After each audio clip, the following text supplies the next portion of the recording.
Pag-usapan po natin ano pinakamaganda para sa inyo.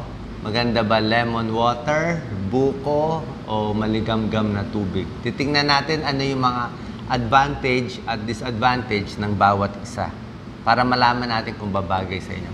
Unahin po natin lemon water. Alam ko maraming mahilig sa lemon water. Benefits and side effects of drinking lemon water. Maraming benepisyo pag inom ng lemon water. Alam niyo naman ang lemon, napakadaming vitamin C, potassium, calcium, vitamin B. Marami siya. Oh. Kailangan natin to antioxidant tong vitamin C. Pwede makatulong dahil nga maraming tubig to. Pwede makatulong sa kidney stones, sa puso, okay na rin. Pampapayat, hindi kasi siya mababa lang calories niya. Dahil napakataas sa vitamin C ang lemon water, may tulong sa immunity. Di ba? Kailangan natin yung vitamin C. Maganda rin sa kutis yan. Isang malaking lemon ay merong 88% na ng requirement mo ng vitamin C sa isang araw. So parang nakuha mo na. Ang vitamin C pwede sa balat, sa mata, sa puso, antioxidant din yan, kaya may benepisyo. Pero dapat nililinaw ko na rin, merong mga tao na lalo na kung matapang yung paggagawa ng lemon water, meron ding possible side effect. Kung meron kayong ulcer, masakit na ang tiyan nyo, depende. Huwag masyadong matapang ang halo. Kasi kung masyadong maasim, pwedeng sumakit yung sikmura nyo. Gagawin natin mas malabnaw. At isa din, kung masyado rin matapang yung halo ng lemon, pag dumidikit sa ipin, pwede rin masira konti yung ipin. Magiging mas sensitive yung enamel ng ipin. So, pwede natin gawin, ang paghalo, medyo malabnaw lang. Sa 1 litro ng tubig o isang pitcher ng tubig, pwedeng kalahating lemon lang o 1 lemon lang ilagay nyo. Huwag naman sobra dami. Kalahati or isa, may lasa sa akin, pwede na yon. Kung walang budget sa lemon water, calamansi water, okay lang. Okay, so sinabi ko maraming benepisyo siya, pero kung sumasakit ang tiyan nyo, di gawin nyo na lang after meals o mas konti na lang ang iinumin. Ito po, magandang halo to. Pwedeng lemon, cucumber, mint, pinaghalo-halo. Very healthy po to. May halong gulay pa.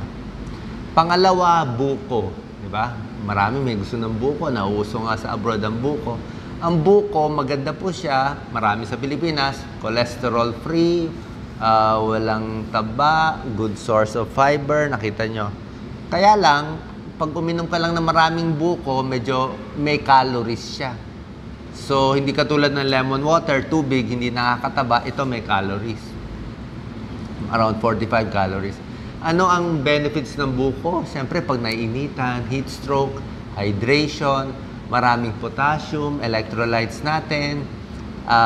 Sa tiyan, maganda rin para sa tiyan. Sa kidneys, lahat naman to maganda sa kidneys. Maraming tubig. Sa may UTI, sa infection, lahat naman lemon water, buko. Kung nag-exercise kayo, napapagod, maganda pang hydrate to. At medyo nakakabusog din ang buko. At marami dito sa bansa natin. So maraming benefits ang buko. Ang problema lang dito, kung kayo ay may diabetes at may katabaan, di ba? So pag uminom kayo ng maraming buko, kahit walang asukal, kung may asukal, di lalong hindi maganda, di ba? So, ang 11 ounces of coconut water, may 60 calories na siya. So, halos kalahating platong kanin na. So, hindi ibig sabihin, only inom ka lang ng inom kasi may carbohydrate siya, may calories. Pwede ka tumaba. So, mabibilang natin yan sa kinakain mo. Okay? Pero mas healthy pa rin ang buko kaysa sa matatamis na juice, kung anong mga asukal o yung mga iced tea, mas okay pa rin to. Hinay-hinay lang kung may diabetes o overweight.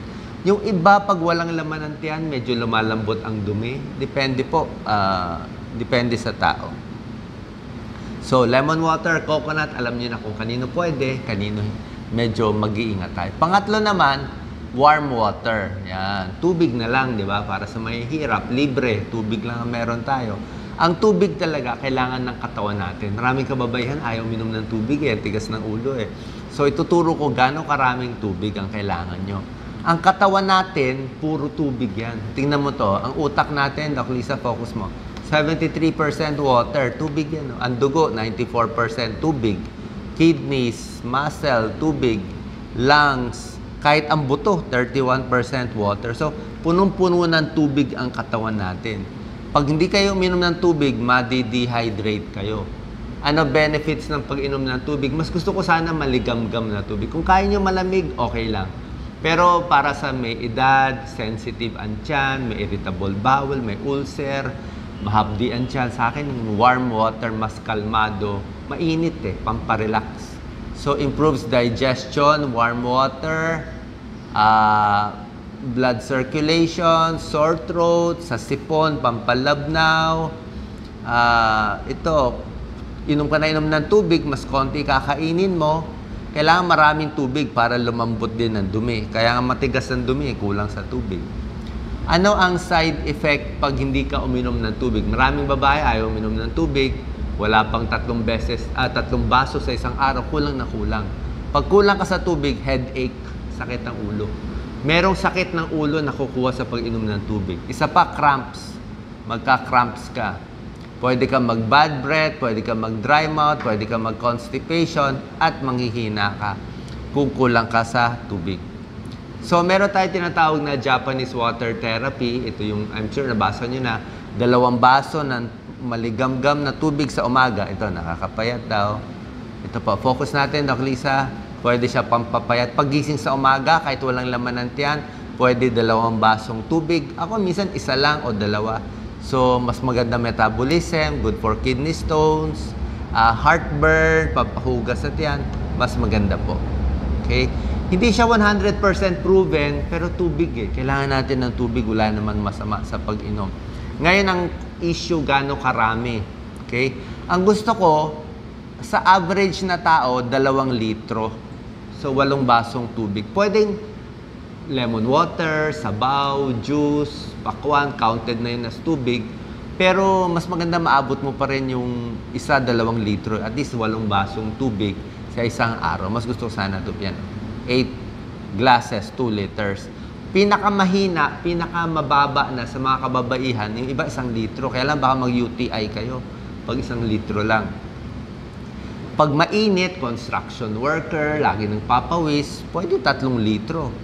At ang maximum, ito naman talaga, hindi naman talaga maximum sa lahat, di ba? Pero ang average na maximum sa tao, wag sana lalampas na 4 na litro.